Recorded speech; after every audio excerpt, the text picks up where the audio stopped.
අතීත මැතිවරණවලට ගියාම අපි දන්නවා සාමාන්‍යයෙන් පෝස්ටර් හරි කැලෑ පත්තර කටකතා මේවට මැදිහත් වෙන්න පුළුවන් සහ නොහැකි සීමාවක් තිබ්බා. පෝස්ටර් යන නම් පොලිසියෙන් ගැලවෙන්න දැම්මා. හැබැයි අද වෙනකොට අපි දන්නවා පෝස්ටර් වලවන්නේ සමාජ මාධ්‍ය වේදිකාවල. ඒක කෙනාගේ මූණත් අහඩු වලට අදාළ ගිණුම් වල සමාජ මාධ්‍ය හරහා ප්‍රචාරය කරන බොරුවක් නෛතිකව කොහොමද අපි තේරුම් ගන්නේ? බොරු කියලා දෙයක් තියෙනවා නම් එතරම් සත්‍ය කියලා දෙයක්ත් තියෙන්න ඕනේ.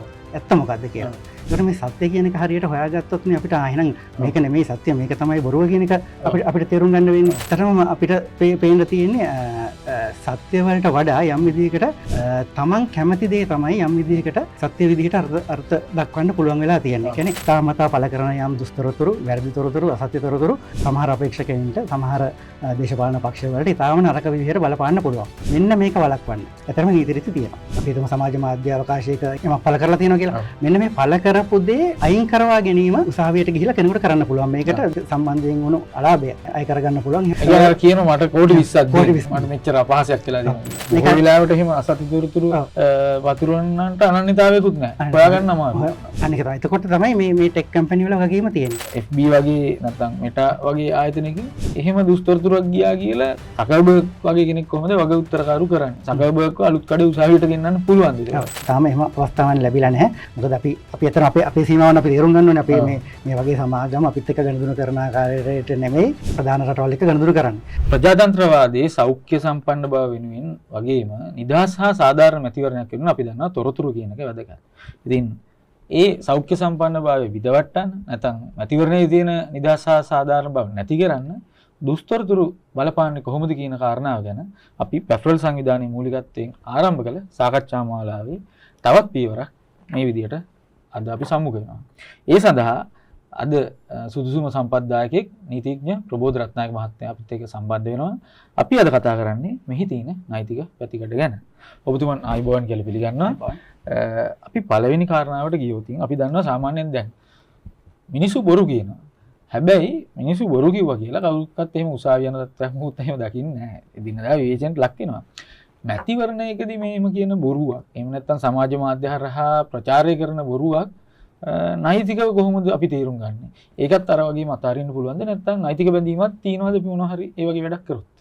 ඔව්. තරම් මෙහෙමයි අපි දැන් මැතිවරණට වලට අදාළව දුස්තරතුරු නැත්නම් මේ අපි කියමුකෝ සරලව බොරු කියලා. ඔව්. බොරු වගේ දේවල් කොහොමද බලපාන්නේ? ඊට කලින් මම හිතන්නේ අපිට පොඩි අපේ නිකන් අපේ සමාජ පසුබිම තේරුම් ගන්න එක හරි වැදගත් මිගුන්. මොකද අපේ දැන් මෑත කාලීනව අපි මේ මෑත අවුරුදු 15ක වගේ ඉතිහාසය අපි ගත්තොත් එහෙම අපි මේ ගෙවන්නේ මේ දැන් මට නම් හිතෙන්නේ අපි මේ සාමාන්‍ය කාලයක නෙමෙයි ඉන්නේ. දැන් අපි කියනවා සාමාන්‍ය ජීවිත සාමාන්‍ය මිනිසුන්ගේ තත්වයන් සාමාන්‍ය දේවල් කියලා. මේ මට නිකන් තේරෙන දේ තමයි මේ අපි සාමාන්‍ය කාලයක නෙමෙයි ගෙවෙන්නේ. විශේෂයෙන්ම මේ යුද්ධයෙන් පස්සේ ගෙවුන අවුරුදු 15ක දැන් කාලේ ගත්තාම මේ හැම කාලෙකම විශේෂ දෙයක් තිබිලා තියෙනවා. එක්ක කොවිඩ් තියෙනවා හරි එහෙම නැත්නම් ව්‍යවස්ථා කුමන්ත්‍රණයක් හරි මාකර රටේ තියෙනවා එහෙම නැත්නම් ආර්ථික අර්බුදයක් තියෙනවා අරගලයක් තියෙනවා එහෙම නැත්නම් ස්වභාවික මොකක් හරි දිට්ටුව වගේ ව්‍යසනයක් තියෙනවා මේ වගේ මේ දැන් තියෙනවා ලෝක යුද්ධයක් තියෙනවා ආය ආර්ථික අර්බුදයක් තියෙනවා මේ වගේ සාමාන්‍යම යුගයක නෙමෙයි අපි මේ දැන් ගත කරමින් ඉන්නේ. එතකොට මේ ඔය බොරු තොරතුරු කියන එහෙම නැත්නම් බොරුකාර දේවල් කියන එක සම්බන්ධයෙන් ඇත්තටම පොඩක් අපි හිතලා බලන්න ඕනි බොරු කියලා දෙයක් තියෙනවා නම් ඇත්තටම සත්‍ය කියලා දෙයක්ත් තියෙන්න ඕනේ. ඇත්ත මොකද්ද කියලා. ඒතර මේ විශේෂයෙන්ම මේ ඩිජිටල් එහෙම නැත්නම් මේ සයිබර් අවකාශය මේ අලුත් තොරතුරු තාක්ෂණ යුගයේ මේ සත්‍ය කියන්නේ මොකද්ද කියලා එක ගැනත් ලොකු ගැටලුවක් තියෙනවා. ඒකට මේ සත්‍ය කියන එක හරියට හොයාගත්තොත් නේ අපිට එහෙනම් මේක නෙමෙයි සත්‍ය මේක තමයි බොරුව කියන එක අපිට තේරුම් ගන්න වෙන්නේ. ඉතින් මෙන්න මේක තේරුම් ගන්න එක හරි වැදගත්. ඒක සංකීර්ණයි. හරි සංකීර්ණයි. මොකද මේ විශේෂයෙන් මේ සයිබර් අවකාශයේ යුගයක එහෙම නැත්නම් මේ තොරතුරු යුගයක ඇත්තටම අපිට පේන්න තියෙන්නේ සත්‍ය වලට වඩා යම් විදිහකට තමන් කැමති දේ තමයි යම් විදිහකට සත්‍ය විදිහට අර්ථ දක්වන්න පුළුවන් වෙලා තියෙන්නේ. ඒ කියන්නේ යම් විදිහකට අපි කියනවා මේ පාෂල් එහෙම නැත්නම් අර්ධ සත්‍යයන් තමයි ගොඩාක් දුරට තියෙන්නේ. මේ සත්‍යයන් තමයි තමන් කැමති ආකාරයට අර්ථ දක්වන්නේ. ඒකට මෙන්න මේක තමයි ඔබ කියපු මැතිවරණ කියන එකටත් විශේෂයෙන්ම අදාළ වෙන්නේ. ඒකට මැතිවරණ කියන එකට අපිට මේක සාමාන්‍ය කරන්න අමාරුයි. මොකද මැතිවරණය කියන එක අපි දන්නවා මැතිවරණයක් කියන එක නිදහස් සහ සාධාරණ මැතිවරණයක් තමයි අපි සාමාන්‍යයෙන් කතා කරන්නේ. ඒක නිදහස් මැතිවරණයක් කියන්නේ මැතිවරණය නිදහසේ පවත්වන්න තියෙන ඉඩකඩ. දැන් ගොඩක් වෙලාවට අපේ වගේ රටක දැන් නිදහසේ තමයි මැතිවරණය පවත්වන්නේ. මැතිවරණ දවසේ මැතිවරණ ඡන්දය දාන්න කාටවත් ලොකු බාධාවක් වෙන්නේ නැහැ. ඒක සාධාරණ කියන කාරණේ හැම වෙලාවෙම ප්‍රශ්න සහගත වෙනවා. මොකද සාධාරණ මැතිවරණයක් කියන්නේ අපි කියනවා සමබිමක එහෙම නැත්නම් equal ground එක තමයි මැතිවරණේ තියෙන්න ඕනේ. හැම පාර්ශවයන්ට සමාන අවස්ථාවන් ලැබිලා තියෙන්න ඕනේ. ඉතින් මේක යම් විදිහකට අභියෝගයට ලක් වෙනවා. ඔබ කියපු ආකාරයකට හිතාමතා පළ කරන යම් දුස්තරතුරු, වැරදි තොරතුරු, අසත්‍ය තොරතුරු සමහර අපේක්ෂකයින්ට, සමහර දේශපාලන පක්ෂ වලට ඊටාම නරක විදිහට බලපාන්න පුළුවන්. මෙන්න මේක වළක්වන්න තමයි ඔබ මම හිතන්නේ ඔබ අහපු ප්‍රශ්නේ මූලික කර්මවල තියෙන මේක වළක්වන්න නීති රීති රටේ තියෙනවා කියලා. ඇත්තටම නීති රීති තියෙනවා. ඒ නීති රීති තමයි මම හිතන්නේ මූලිකව අපි ගන්න ඕනේ. මේ මැතිවරණ මේ සියලුම මැතිවරණ අපේ රටේ මැතිවරණ ප්‍රධාන මැතිවරණ 4ක් පවතිනවා. හැබැයි මේ සියලුම මැතිවරණ පවතින වෙන වෙනම නීති තියෙනවා. උදාහරණයක් විදිහට පාර්ලිමේන්තු මැතිවරණයට නීතියක් තියෙනවා. ජනාධිපතිවරණයට නීතියක් තියෙනවා. පළාත් පාලන සම්බන්ධයෙන් මැතිවරණ වලට නීතියක් තියෙනවා. පළාත් සභාව වලට මැතිවරණට නීතියක් තියෙනවා. නිතරම අපිට මුණ නොගෙනනත් ජනමත විචාරණයටත් නීතියක් තියෙනවා. ඒකට මේ හැම නීතියකම විශේෂයෙන්ම සඳහන් කරපු වගන්ති කීපයක් තියෙනවා. මේ අසත්‍ය තොරතුරු, බොරු තොරතුරු මැතිවරණයට බලපාන ආකාරය සම්බන්ධයෙන්. එතකොට මැතිවරණ අපි දන්නවා මැතිවරණ පෙසමක් එහෙම ඉදිරිපත් කරලා එහෙම නැත්නම් මැතිවරණ ඒ නීතිය උල්ලංඝනය කරලා යම් අපේක්ෂකයෙකුට අසත්‍ය තොරතුරක් නිසා, බොරු තොරතුරක් නිසා අසාධාරණයකට ලක් වුණොත් මැතිවරණ නීතිය අනුවම ගන්න පුළුවන් පියවර තියෙනවා. මේ මැතිවරණ නීතිය. හැබැයි මේ මැතිවරණ නීතියට අමතරව රටේ ප්‍රධාන රට පාලනය වන තවත් නීති රීති ගණනාවක් තියෙනවා. මේවත් මැතිවරණ වලට අදාළයි.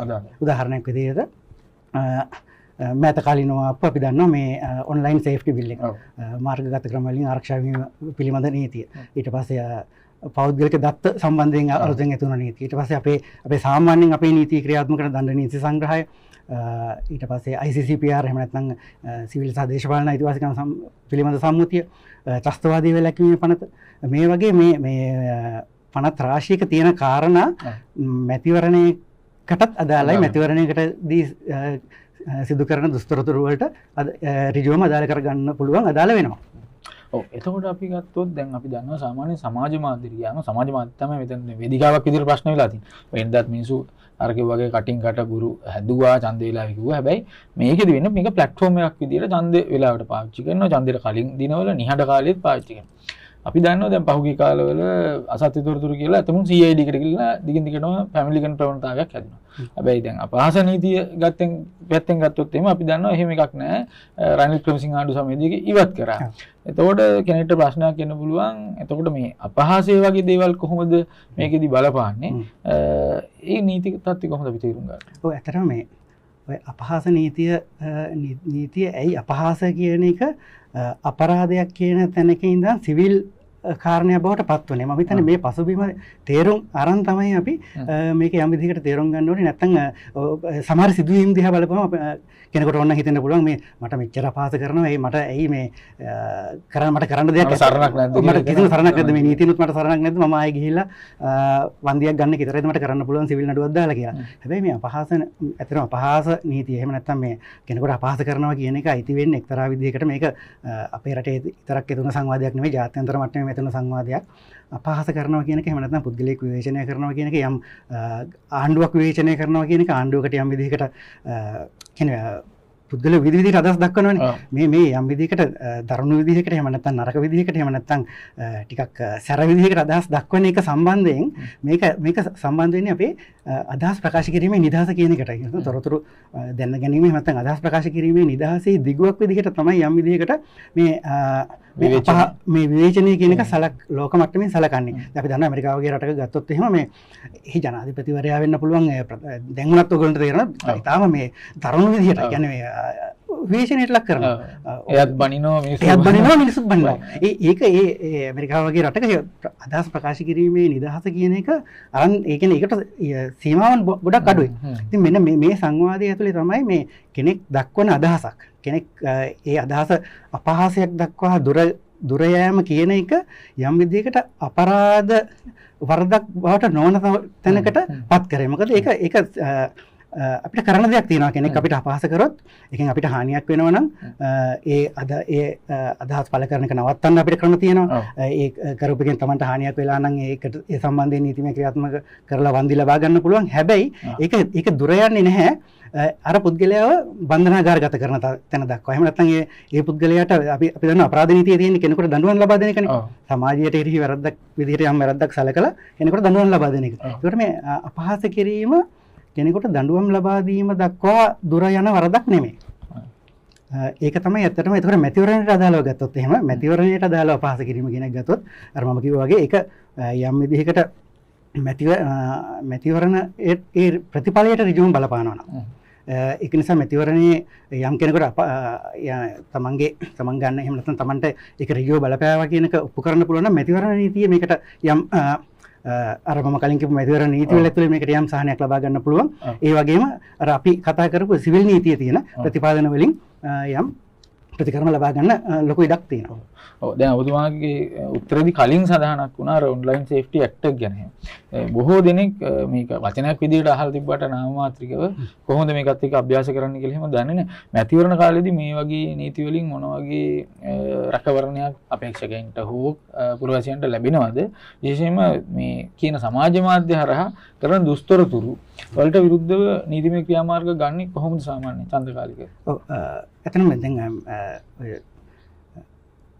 ඔන්ලයින් සේෆ්ටි බිල් එහෙම නැත්නම් මේ මාර්ගගත ක්‍රම වලින් ආරක්ෂා වීමේ පනත සම්පූර්ණයෙන්ම තාම ක්‍රියාත්මක වෙන්නේ නැහැ රටේ. ඒක අර්ධව තමයි කොටසක් තමයි නීතිය ක්‍රියාත්මක වෙන්නේ.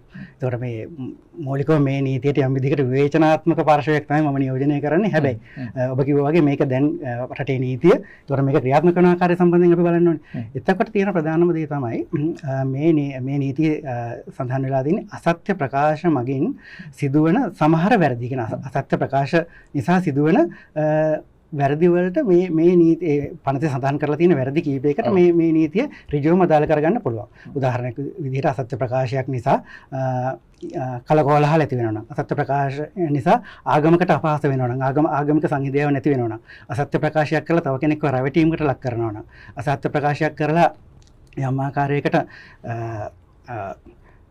කෙනෙක් නොමග යවනවා නම් මෙන්න මේ වගේ දේවල් කරනවා නම් මෙන්න මේ අසත්‍ය ප්‍රකාශ මේ මාර්ගගත ක්‍රම වලින් කියන්නේ ඔන්ලයින් ඔන්ලයින් අවකාශය ඩිජිටල් අවකාශය මේක භාවිතා කරලා කරනවා නම් ඒක නවත්තන්න මේ පනතේ ප්‍රතිපාදන තියෙනවා. මේ ප්‍රතිපාදන දැනටමත් භාවිතා කරන්න පුළුවන් කෙනෙකුට පුද්ගලිකව. දැන් අපි දන්නවා නීති හැම මේක එදිනෙදා භාවිතා වෙනවා. උදාහරණයක් විදිහට කෙනෙකුට අපහාස කරලා තව කෙනෙක් අපි හිතමු සමාජ මාධ්‍ය අවකාශයක යම් අපි හිතමු YouTube එකේ යම් පළ කරලා තියෙනවා කියලා. මෙන්න මේ පළ කරපු දේ අයින් කරවා ගැනීම උසාවියට ගිහිලා කෙනෙකුට කරන්න පුළුවන්. මේකට දැන් මේ පනත දැන් තියෙන තත්ත්වෙන් උනත් කෙනෙකුට භාවිතා කරන්න පුළුවන්. දැනටමත් සමහර පුද්ගලයන් මේක භාවිතා කරනවා අපි දැකලා තියෙනවා. ඔවුන් උසාවියට ගිහින් උසාවිය ඉදිරි කරුණු දක්වනවා. මෙන්න මේ අහවල් වීඩියෝ එක නිසා එහෙම නැත්නම් අහවල් ලිපිය නිසා මට අපහාසයක් සිද්ධ වෙලා තියෙනවා. මේක තවදුරටත් මේ මාධ්‍ය අවකාශයේ නැත්නම් ඩිජිටල් මාධ්‍ය අවකාශයේ තියෙන එක නවත්තන්න කියලා නියෝගයක් ගන්න පුළුවන්. ඒකට උසාවියෙන් පළවෙනි අවස්ථාවේ ගොඩක් දුරට සාධාරණ කරුණු දැකීමක් තියෙනවා නම් ඒ නියෝගය ලබා දෙනවා. අනිත් පාර්ශවයේ ඉඩක් තියෙනවා. නෑ අපි මේක පළ කරේ මෙන්න මේ හේතුව නිසා කියලා අර දුන්න తాවකාලික නියෝගය එක්ක අයින් කරගන්න පුළුවන්. එහෙම නැත්නම් උසාවිය එක පිළිගන්නේ නැත්නම් ඒ නියෝගයේ ස්ථිර නියෝගයක් බවට පත් වෙනවා. එතකොට මේ යමකට අපහාස සිදු වන ආකාරයේ දේවල් අන්තර්ජාලයේ තියෙනවා නම් ඒවා ඉවත් කරගන්න මේ නීතිය දැනට භාවිතා කරගන්න පුළුවන්. ඒ වගේම අපි දන්නවා මැතිවරණ තලයේදී වගේම වෘත්තීය තලයේදී පුද්ගලිකවත් මේ කියන දේවල් දුෂ්කරතුරු කියන එක බලපාන. උදාහරණයක් විදිහට ආණ්ඩුකරණයට අදාළව ගත්තත් අපි දන්නවා ඇතැම් മന്ത്രിවරුන්ට වෙන්න පුළුවන්, රාජ්‍ය සංස්ථාවක ප්‍රධානීන්ට වෙන්න පුළුවන්. ඔහුගේ පුද්ගලික කාරණා ඇඳගෙන විමර්ශන ක්‍රියාවලියකට අදාළ වෙන්න පුළුවන් දේවල් අර සත්‍යයත් අර්ධ සත්‍යයත් එක්කවල ප්‍රබන්ධ හදනවා. ඒ වගේ වෙලාවක පුද්ගලයෙක් විදිහට කොහොමද නීතියේ පියවර කියන්නේ මොකද්ද කරන්න පුළුවන් වුන්ට? කොහොමද මේ ඒ වගේ දුෂ්කරතුරු සම්බන්ධයෙන් පියවර ගන්න? ඔව් ඇත්තටම දැන් දුෂ්කරතුරු කියන එක දැන් මේ විශේෂයෙන්ම සමාජ මාධ්‍ය අවකාශයේ තියෙන දුෂ්කරතුරු කියන එක ඇත්තටම මේ දුෂ්කරතුරු මොකක්ද කියන එකත් අපි හරියටම යම් විදිහකට තේරුම් ගන්න ඕනේ. සමාජ මාධ්‍ය අපි දන්නවා සමහරවිට මිස් ඉන්ෆර්මේෂන් අපි කියනවා මේ ව්‍යාජ තොරතුරු තියෙනවා. ඊට පස්සේ දුෂ්කරතුරු තියෙනවා. සහ ඊට අමතරව අර අපි කියනවා මෙල් ඉන්ෆර්මේෂන් කියලා. ඒකට මේ විවිධාකාරයේ ඇත්ත කරුණක් වුණා දුෂ්කර්මණයෙන් පාවිච්චි කරන්න පුළුවන්. භාවිතා කරන්න පුළුවන්. ඒකට සත්‍යයක් විදිහට මේක සත්‍යයි. හැබැයි ඒක ගියොත් ඒක ඇත්ත කියලා කියන්න පුළුවන්. කොහෙට ගියොත් ඒක ඇත්ත කියලා කියන්න පුළුවන්. හැබැයි ඒක භාවිතා කරලා තියෙන සන්දර්භය අනුව ඒක ඒකෙන් වෙන හානියක් වෙන්න පුළුවන්. එතකොට මෙන්න මේ මෙතන අපි දුස්තරතුරු කියන එක ඍජුවම අදාළ කරගන්නේ චේතනාන්විතවම. කියන්නේ තව කෙනෙකුට හානියක් කිරීමේ අරමුණු ඇතිවම පළ කරන දුස්තරතුරු. ඒතකොට මෙන්න මේවා සම්බන්ධයෙන් ඇත්තටම අපේ නීතිය ක්‍රියාත්මක වෙනවා. කියන්නේ එදිනෙදා ඔබට මේ විශේෂයෙන්ම මේ සිවිල් අධිකරණවල මේ නඩු කටයුතු ගැන පොඩි උනන්දුවක් තියෙනවා නම් නැත්නම් පුවත්පත්වල ඉන්නේ නඩු කටයුතු ගැන තොරතුරු ගැන හැම පොඩක් කියවලා බලනවා නම් තේරුම් ගන්න පුළුවන් මේ වගේ සිදුවීම් නිතරම සමාජයේ සිද්ධ වෙනවා මේ සිදුවීම් සම්බන්ධයෙන් පුද්ගලයන් උසාවිය හැමෝට යනවා ගිහින් නඩු දානවා ඒ සම්බන්ධයෙන් පළවන මේ දුස්තරතුරු මුල් අවස්ථාවේදී ඒ දුස්තරතුරු පළවෙන මාධ්‍යයන් අයින් කරගන්නවා එක්ක අයින් කරගන්නවා එහෙම නැත්නම් සමහර දුස්තරතුරු සම්බන්ධයෙන් සමාවල් ඉල්ලනවා එහෙම නැත්නම් තොරතුරු නිවැරදි කරගන්නවා නිවැරදි කිරීම පළ කරව ගන්නවා සමාව ඉල්ලනවා මේ වගේ දේවල් කරගැනීමේ අවස්ථාවක් තියෙනවා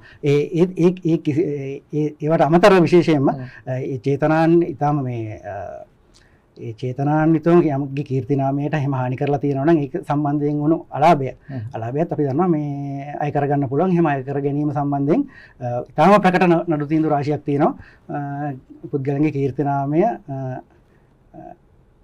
හානි කිරීම සම්බන්ධයෙන් තම රාජ්‍ය ආයතන වලට පවා සිද්ධ වෙලා තියෙනවා රාජ්‍ය ආයතන වලට පවා නඩු තීන්දුව වලට ලක් වෙනවා තියෙනවා ඔව් ඒ වගේම තමයි මේ Facebook එකේ හරි WhatsApp වෙන්න පුළුවන් අර ඔබතුමා කිව්වා වගේ මොකක්ද පෝස්ට් එකක් උදාහරණ ගත්තොත් ඒ වගේ දෙයක් තියෙනවා. දැන් මේක අර නෛතික තලය ගැනම අපි කතා කරනවා. දැන් ඉවත් කරගන්නකොට ඇත්තටම මේ අදාළ අපි හිතමු ඒක මේ මෙටා එක වෙන්න පුළුවන් නැත්නම් අදාළ Google හරි මොකක් හරි ආයතන එක්කම විතරද අපිට සම්බන්ධ තියෙන්නේ නැත්නම් ඔය කියන වගේ ඔන්ලයින් සේෆ්ටි ඇක්ට් එක වගේ ඒවා හරහා කෙලින්ම නෛතික ක්‍රියාමාර්ග වලටත් යන්න පුළුවන්ද දේශීය තලයේදී? ඔව් මෙතන මේක ඇත්තටම මේ යම් විදිහකට අභියෝගයකට ලක් වුණා. එහෙම නැත්නම් පොඩි සංවාදයට ලක් වුණ කාරණයක් විශේෂයෙන්ම ඔන්ලයින් සේෆ්ටි පනතේ එහෙම සඳහන් වෙලා තියෙනවා මේ යම් සමාජ මාධ්‍යයක පළවන දෙයක් සම්බන්ධයෙන් ඇතන වගකීම් සමාජ මාධ්‍ය අවකාශයක පළවන දෙයක් සම්බන්ධයෙන් වගකීම පාර්ශවයන් කීපයකට යනවා. එකක් අපි දන්නවා පළ කරන පුද්ගලයා මම යම් ප්‍රකාශයක් දැම්මොත් එහෙම මම කියන්න ඕනේ.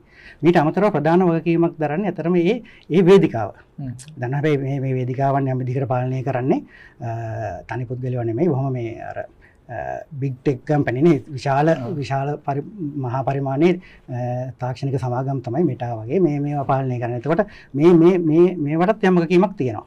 හැබැයි අපි මූලික අපේ කාරණේ ගත්තොත් එහෙම මේ පළකිරීම සම්බන්ධයෙන් සමාජ මාධ්‍යවල පළකිරීම සම්බන්ධයෙන් අර පුද්ගලයා වග කියන එක සම්බන්ධයෙන් අපේ නීතිය හොඳින් ක්‍රියාත්මක වෙනවා. නීතිය ක්‍රියාත්මක කරවන්න පුළුවන්. පුද්ගලයා අඳුර ගන්නවා නම් විශේෂයෙන්ම නීතිය ක්‍රියාත්මක කරනවා. හැබැයි අර පුද්ගලයෙක් අපිට නිශ්චිතව අඳුර ගන්න බැරි අවස්ථාවක. එහෙම නැත්නම් ඔහු අපේ පතෙන් බැහැරව ඉන්න වෙලාවක. එතකොට අපිට භාවිතා කරන්න වෙන්නේ මේ ප්ලැට්ෆෝම් එක. ප්ලැට්ෆෝම් එක තමයි අපිට නියෝගයක් ගන්න වෙන්නේ. මේක විලාවට එහෙම අසතිතුරුතුරු වතුරන්නන්ට අනන්‍යතාවයකුත් නැහැ. හොයාගන්න අමාරුයි. අනික තමයි. එතකොට තමයි මේ ටෙක් කම්පැනි වල වගකීම තියෙන්නේ. හැබැයි අපේ දැනට තියෙන නීතිමය අවකාශය සහ අපේ තියෙන රටේ තත්ත්ව මේවා සියලුම දේවල් කල්පනා කරනෝනේ. ඒකට මේ ටෙක් කම්පැනි සම්බන්ධයෙන් අපේ දෙන නඩු තීන්දුවක් කොච්චර දුරට බලාත්මක වෙනවද කියන එක ගැන ප්‍රශ්න සහගතයි. නමුත් මෙහෙම දෙයක් තියෙනවා විශේෂයෙන් මැතිවරණ සම්බන්ධයෙන් ගත්තාම මේ ටෙක් දැන් මේ විශේෂයෙන්ම සිවිල් සමාජ සංවිධාන මැතිවරණ නිරීක්ෂණ සංවිධාන මේ අය මේ සම්බන්ධයෙන් කරපු සංවාදයක එහෙම නැත්නම් දීර්ඝකාලීනව මේක ගැන කරපු අදහස් දැක්වීමක ප්‍රතිඵලයක් විදිහට මේ ටෙක් කම්පැනි සමහර විශේෂයෙන් ප්‍රධාන ප්‍රවාහයේ ටෙක් කම්පැනි ගොඩක් මේ ජාතික මැතිවරණ සම්බන්ධයෙන් යම් විදිහකට වග වෙන්න එකඟ වෙලා තියෙනවා. උදාහරණයක් විදිහට මැතිවරණ නිරීක්ෂණ සංවිධාන මැතිවරණ කොමිෂන් සභාව මේ ටෙක් කම්පැනි එකතු වෙලා මැතිවරණ නිරීක්ෂණ මැතිවරණයක් පවතින කාලවලදී යම් විශේෂ වැඩපිළිවෙලක් ක්‍රියාත්මක කරනවා. දැන් පහුගිය මැතිවරණවල අපි දැක්කා එහෙම දේවල් ක්‍රියාත්මක වෙනවා. විශේෂයෙන්ම මේ සමාජ මාධ්‍යවල පළවන මැතිවරණයට හානි කරන පුවත් සම්බන්ධයෙන් තොරතුරු සම්බන්ධයෙන් මැතිවරණ මේ නිරීක්ෂණ සංවිධාන මගින් දක්වන අදහස් මැතිවරණ කොමිෂන් සභාව මගින් වෙරිෆයි කරගෙන මේ ඍජුවම මේ ප්ලැට්ෆෝම් වල පත් කරපු නියෝජිතයෙක් මරහා මේ වයින් කරන්න ක්‍රියාමාර්ග අරන් තියෙනවා. ඒක සාර්ථක වෙලා තියෙනවා. එතකොට මම හිතන්නේ මේක මුල් අවස්ථාවේ පහුගිය කාලේ ක්‍රියාත්මක වෙනවා දැක්කම මම හිතන්නේ මේක තවදුරටත් මේක ක්‍රියාත්මක වෙන දෙයක්. ඒක නිසා මේ අපිට දැන් තියෙන තත්ත්වය තමයි මේ සම්පූර්ණයෙන්ම මේ වගවීම එහෙම නැත්නම් මේ අවකාශයන් මේ ක්‍රියාවලියෙන් බැහැරව තියෙන එකක් නෙමෙයි මේක ඇතුලේ තියෙන දේවල් බවට පත් කරගන්න පුළුවන් වෙලා තියෙනවා. අපි කියන සාමාන්‍ය සාම්ප්‍රදායික මාධ්‍ය කියන එකේදී අපි දැක්ක සමහරවිට පාඨකයාට වෙන්න පුළුවන් ප්‍රේක්ෂකයාට අභියෝග කරන්න පොඩි සාම්ප්‍රදායික පැරණි තීම අවස්ථාවක් තිබුණා. උදාහරණයකට පත්තරයකදී වැරද්දක් කරොත් ගත්රුට හරි අදාළ මාධ්‍ය විදියට කියනවා මේක නිවැරදි කරන්න නැත්නම් මට මෙච්චර වන්දි දෙන්න එහෙමම චැලෙන්ජ් කරන වෙලාවල් තියෙනවා.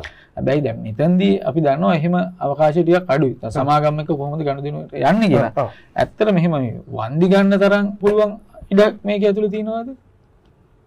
ඔව් ඇතරම මේ සමාජ මාධ්‍යවල පළවුණ දෙයක් සම්බන්ධයෙන් වුණත් ප්‍රධාන ධාරාවේ මාධ්‍යවල පළවුණ දෙයක් සම්බන්ධයෙන් වුණත් අර මම කලින් කියපු කාරණේම තමයි ඒක විශේෂයෙන් මැතිවරණයට අදාළවත් එහෙමයි මැතිවරණයට අදාළ නොවන කාලෙකදී උනත් ඒක වෙනසක් නැහැ මොකද මැතිවරණ කාලෙකදී අදාළ වෙන්නේ අර මැතිවරණ නීති රීති ටික තමයි මේකට අමතරව අදාළ වෙන්නේ මැතිවරණයට බලපාන නීති රීති ටික ඊට පස්සේ මැතිවරණයක් නොවන කාලෙකදී සාමාන්‍ය නීතිය බලාත්මක වෙලා සිදුවන දේ තමයි යම් කෙනෙක් චේතනාන්විතව සිදු කරන ඒ වගේ අපහාසයකදී එහෙම නැත්නම් දුස්තරතරකදී ඒ සම්බන්ධයෙන් වන්දි ලබා ගැනීම කරන්න පුළුවන් වෙන සිවිල් නීතියේ ඒකට අදාළ ප්‍රතිපාදන තියෙනවා විශේෂයෙන් මේ සිදු කරන ලද ප්‍රකාශය නිසා සිදු කරන ලද අපහාසය නිසා ඒ පුද්ගලයාට වෙන හානිය යම් ආකාරයකට අපි දන්නවා මේ ගණන් හරි විශාල ගණන් ඔය සාමාන්‍යයෙන් ඒකත් පුද්ගලයා අධෛර්යයටපත් කරන නිකන් මෙච්චර ගණන් නඩු දාන්නේ බොරුවට කියලා කතාවක් තියෙනවා. හැබැයි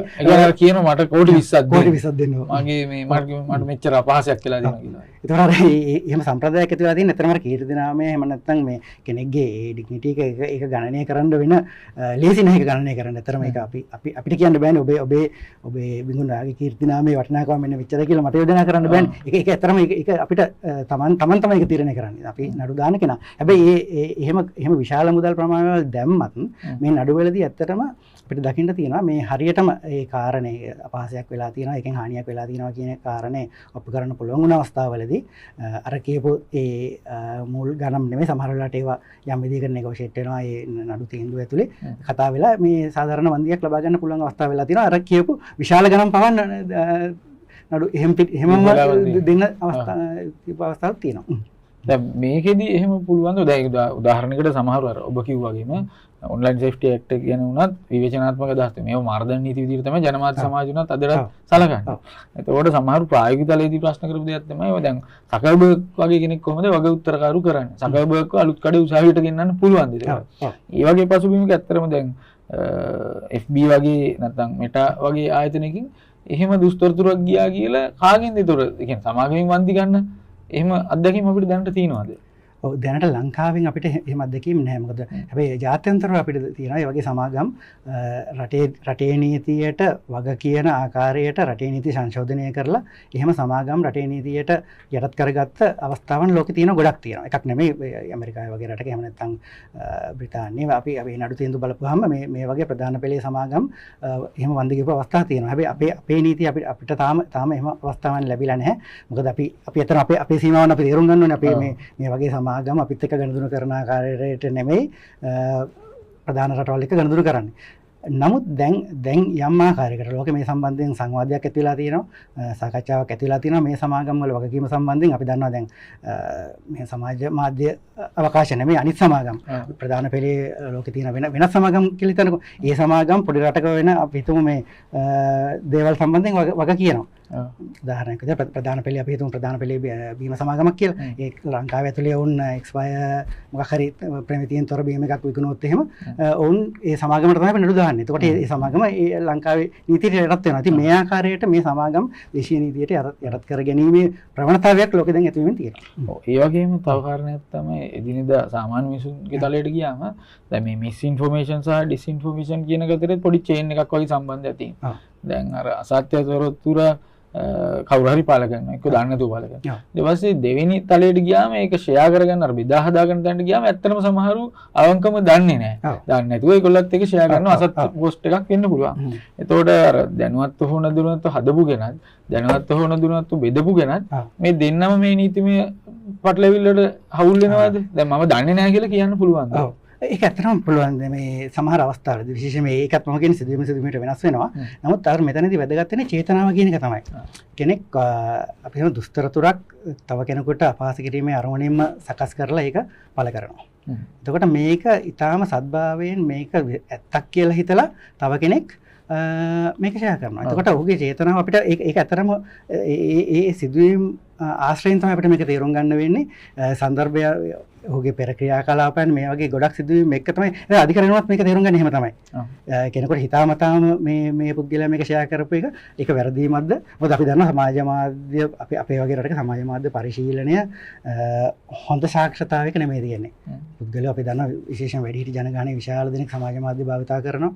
ඔවුන් මේ තියෙන මේ AI ජෙනරේටඩ් දේවල් අලුත් දේවල් මේවා ඇත්ත කියලා විශ්වාස කරන පිරිසක් අපේ ඉන්නවා. ඉතින් මේ අය මේවා ෂෙයා කරනවා. ඇත්තටම අවංකව ෂෙයා කරන අය ඉන්නවා. ඉතින් ඒක නිසා මේවා සම්බන්ධයෙන් නීති ක්‍රියාත්මක වෙන්නේ ඇත්තටම චේතනාව කියන එක සම්බන්ධයෙන් තමයි ප්‍රධාන සැලකිල්ල ලක් කරලා තියෙන්නේ. අවසාන වශයෙන් කතා කරලා තියෙන දැන් අපි දන්නවා අපිට මැතිවරණවල මේ තරම් සමාජ මාධ්‍ය වේදිකා දියුණු නොවෙච්ච පසුබිම් බව අත්දැකීම් තියෙනවා 2010 ඡන්දෙදී අපි දැක්ක එක්තරා ජනාධිපති අපේක්ෂකයෙක්ට ඔහුට ඡන්ද අයිතිය නැහැ. ඒකින්ද ඔහුට ජනාධිපති වුණත් උටු වැඩි වෙන්න බෑ කියලා ඔහුගේ විරුද්ධ පක්ෂිකයෝ කියලා ප්‍රෙස් කොන්ෆරන්ස් එකක් තියලාම කිව්වා. මේක ඡන්ද දවසේ මම හිතන්නේ මැද වෙලාවේ වගේ කිව්වා. ඒතකොට මිනිස්සු පොඩ්ඩක් වික්ෂිප්ත වුණා. දැන් අපි මෙයාට ඡන්ද දුන්නොත් මේ ඡන්දය අපතේ කියලා. දැන් මේ වගේ දැන් උදාහරණයකට මම ගත්තා මේ වගේ දෙයකදී ඒ වගේ ප්‍රධාන පෙළේ අපේක්ෂකයෙක් වෙන්න පුළුවන් නැත්නම් සාමාන්‍ය පළාත් පාලන අපේක්ෂකෙක්ට උනත් සහනයක් තියනවද? ඒ කියන්නේ කෙටි කාලීනව ගන්න පුළුවන් සහන තියනවද? දීර්ඝ කාලීනව ගන්න පුළුවන් සහන තියනවද? කොහොමද මැතිවරණයේ? ඔව් මැතිවරණයට අදාළව මේ විශේෂයෙන්ම අර මැතිවරණ නීතිය භාවිතා කරලා මෙයාට ඡන්ද පෙත්තන් තමන්ගේ අපේක්ෂකත්වයට මේක පානුණා කියලා පෙස්සමක් ඉදිරිපත් කරන්න පුළුවන්. මේක ඉස්සර කාලේ ගොඩක් සිද්ධ වුණා. මෑත කාලිනව මේ ඡන්ද පෙත්තම් කියන එක ඉදිරිපත් වෙන්නේ මම හිතන්නේ ඒකට හේතුව අපි මේ මැතිවරණ ක්‍රමය අපේ මැතිවරණ ක්‍රමය අනුව අර ඡන්ද පෙත්තමක් දැන් ඉස්සර නම් අර අපේක්ෂකව දෙන එක අතරනේ. කේවල ක්‍රමයේ ආදරේ ඡන්ද තියෙද්දි අපේක්ෂකව දෙන ආසනයේ තියෙනවා ආසනයට තරඟ කරපු එක්කෙනෙක් පරදිනවා අනිත් කෙනා එයාට අභියෝගයක් ලක් කරොත් අනිත් කෙනාට අවස්ථාවක් ලැබෙනවා. එහෙම නැත්නම් ආයෙ අතුරු මැතිවරණය පවත්වනවා. හරි. දැන් මේ ක්‍රමේ නැති නිසා ගොඩක් වෙලාවට දැන් මේ ආසනයේ ඊළඟ කෙනාට ඒක පක්ෂයට ඒ කියන්නේ අර ක්‍රමේ වෙනස් වෙන නිසා අභියෝග කරන එක හරි අඩුයි. හැබැයි මේ ක්‍රමේ නීතිය තාම තියෙනවා. අභියෝග කරන්න පුළුවන් අපේක්ෂකත්වයට. එහෙම නැත්නම් තමන්ට හානියක් වුණා මෙන්න මෙයාගේ මේ ප්‍රකාශය නිසා කියලා අපි මේ එහෙම අවස්ථානුත් අපේ නීතියේ එහෙම කරපු අවස්ථාවන් තියෙනවා. හැබැයි භාවිතා වෙනවා අඩුයි. හැබැයි මේ ඔබ කියපු ඒ තමන්ට උන ඍජුවම හානි සම්බන්ධයෙන් අභියෝග කරන අවස්ථාව නීතියේ තියෙනවා. ඔව් ඒ අභියෝග ගැන කිව්ව තැනින් අපි අවසානයේ සලකුණු කරොත් පුරවැසියා ගැනත් කියලා අතීත මැතිවරණ වලට ගියාම අපි දන්නවා සාමාන්‍යයෙන් පෝස්ටර් හරි කැලෑ පත්තර කටකතා මේවට මැදිහත් වෙන්න පුළුවන් සහ නොහැකි සීමාවක් තිබ්බා. පෝස්ටර් යන්න පොලිසියෙන් ගැලේවල දැම්මා. හැබැයි අද වෙනකොට අපි දන්නවා පෝස්ටර් වලවන්නේ සමාජ මාධ්‍ය වේදිකාවල. ඒක කෙනාගේ මූණත් අහඩු වලට අදාළ ගිණුම් වල. ඊට පස්සේ එහෙම නැත්නම් Facebook pages වල. ඒ නිසාම සමහරවිට පුරවැසියටත් වෙනදට වඩා පොඩි අවකාශයකුත් තියෙනවා මැදිහත් වෙන්න. රිපෝට් කරන්න හරි මොනවා හරි පුළුවන්. පුරවැසියාගේ භූමිකාවත් නෛතික තලයේදී පොඩ්ඩක් ශක්තිමත් වෙලා කියලා හිතෙන්නේ නැද්ද අනිත් පැත්තට? ඔව් ඇත්තටම මේ සමාජ මාධ්‍ය අවකාශ නිසා වැඩිපුරම සිද්ධ වෙලා තියෙන එක තමයි පුරවැසියාගේ භූමිකාව කියන එක තමයි මම හිතන්නේ මේ දැන් ඇත්තටම මැතිවරණයකිනුත් වෙන්නේ පුරවැසියාගේ භූමිකාව ශක්තිමත් කරන එක තමයි. ඒක මේක මැතිවරණ කාලයේදී අපි ගිහින් අපේ භූමිකාවනේ අපි අනිත් පැත්තකින් මේ සමාජ මාධ්‍ය අවකාශ නිසා දිගින් දිගටම සිද්ධ වෙලා තියෙන්නේ. ගොඩක් අය කැමති වෙන්න පුළුවන්. හැබැයි පුරවැසි භූමිකාව කියන එක තමයි තාම හොඳින් සක්‍රිය වෙලා තියෙන්නේ. ඉතින් මේක නිසා තමයි අර මම කලින් ඔබට කිව්ව කාරණේ අදාළ වෙන්නේ මේ ඇයි මේ සමාජ මාධ්‍යවල පළ කරන දේවල් සම්බන්ධයෙන් මේවා සම්බන්ධයෙන් යම් විදිහකට අර අපරාධමය විදිහට මේවා දිහා බලන එක වැරදි. මේවා දිහා බලන්න ඕනේ මේ වෙන ආකාරයකට කියන එක අදහස් ප්‍රකාශ කිරීමේ නිදහස ගරු කරමින් කියන එක ඉස්මතු වෙන්නේ මේක නිසා තමයි. ඒක නිසා තමයි ඇත්තටම යම් විදිහකට මොකද පුරවැසියෝ මොනවා වුණත් මමත් පුද්ගලික විශ්වාස කරන්නේ පුරවැසියෝ අදහස් වලින් සටන් කරන එක තමයි සිද්ධ වෙන්නේ. අදහස් එතකොට මේ සමාජ මාධ්‍ය අවකාශයක හෝ මොන අවකාශයක පුද්ගලයෝ අදහස් වලින් සටන් කිරීම අපි හිතන අපි උනන්දු කරවන්න ඕනේ අපි ප්‍රොමෝට් කර අපි ධෛර්යය දෙන්නත් ඕනේ දෙයට තමයි. ඉතින් ඒක හරියාකාර වෙනවා නම් එහි ප්‍රතිඵලය මැතිවරණ වලටත් එනවා. මොකද මේ සක්‍රීය පුරවැසියෝ කියන්නේ ඒ සක්‍රීය ඡන්දදායකයෝ. ඉතින් ඒ අය මේ සියලු තොරතුරු බලලා තමයි අවසානයේ තමන්ගේ තීන්දුව ගන්න. ඉතින් ඒක නිසා මේ හරි හෝ වැරදි හෝ මේ තොරතුරු සංසරණය වීම අතිශය වැදගත්. එයින් වැරදි තොරතුරු ඉවත් කරලා හරි තොරතුරු වලින් තමන්ගේ තීරණය ගන්න එක දක්වා පුරවැසියන් වර්ධනය කර ගැනීම මම හිතන්නේ අපි හැමෝගෙම යුතුයකමක් තමයි ඒ දක්වා පුරවැසි අධ්‍යාපනය අරන් යන එක.